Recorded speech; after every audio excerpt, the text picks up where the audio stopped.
Alright, well, the guys are coming up here. I'm just going to video it. And then I gotta cool down for just a little bit in the shade.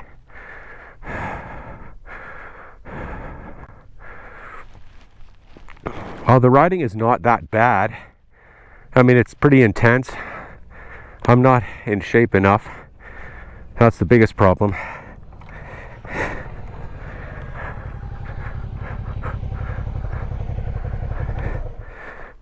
Are you in contact with them or not? Not yet, no. It's just there's shade here. Yeah. I needed to cool off. Yeah. Here they come.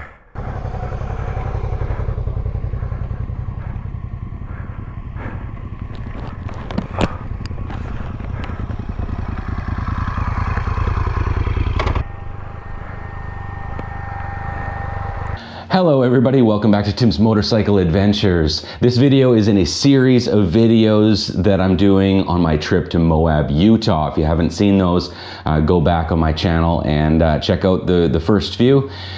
But this video is about adjusting your adventure so that you can ride another day. We need to learn to be smart instead of being risky. So let's get into it.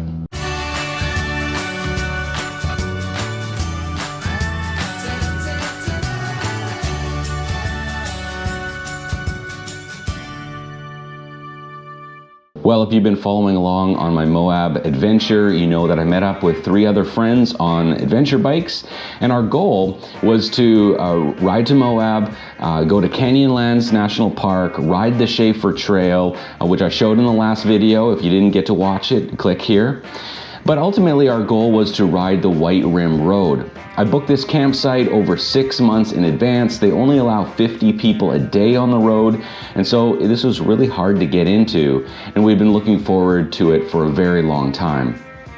But things changed a bit when we learned a few days before the trip that there was flooding in one spot of the White Rim, and so instead we would have to ride 66 miles to our campsite, camp overnight, and then 66 miles back. However, you know, we were ready for the challenge, or so we thought. The ride today was supposed to be a tester ride. We checked into the park and saw the Schafer Trail and just couldn't resist. It was amazing. When we got down to the bottom, we decided to ride the Potash road back out. It's a 32-mile road of some of the best off-road riding that I've done, with some of the most incredible scenery. But it was also 36 degrees. Now, where you live, you might not think that's a big deal, but 2 days before, Ian and I camped in Montana and it was 1 degree at night. There was frost on the bikes in the morning. And so we really had not had time to acclimatize to the heat.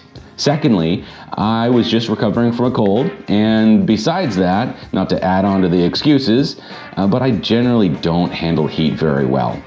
And so after riding the Schafer Trail, and then after a while riding my big BMW 1200 GS Adventure that weighs over 570 pounds, riding it off-road, I began to overheat. And I've had heat stroke before, and I could feel it coming on. Not good. On one hand, this was the most incredible road and amazing scenery. And on the other, my muscles were starting to spasm and I was gasping for air and my core temperature kept rising. I drank 3 liters of water and it just didn't seem to help. And we pushed on because, I mean, what else are you gonna do? You're in the middle of nowhere. And I started taking off riding gear to try to stay cool, and it just didn't help. And when I thought that I couldn't go on anymore, we rounded a corner and there was a boat launch to the Colorado River. What a relief.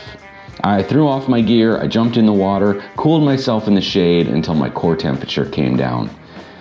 But I knew then that the next day was supposed to be hotter. And we had only done 15 or 20 miles, not 66. And there was no way I could take enough water or survive the heat that there would be on the White Rim Road the next day. And so we decided to let go of the plan and be smart. Now, I know some of our group wanted to try it, but we were willing to let it go just to keep safe.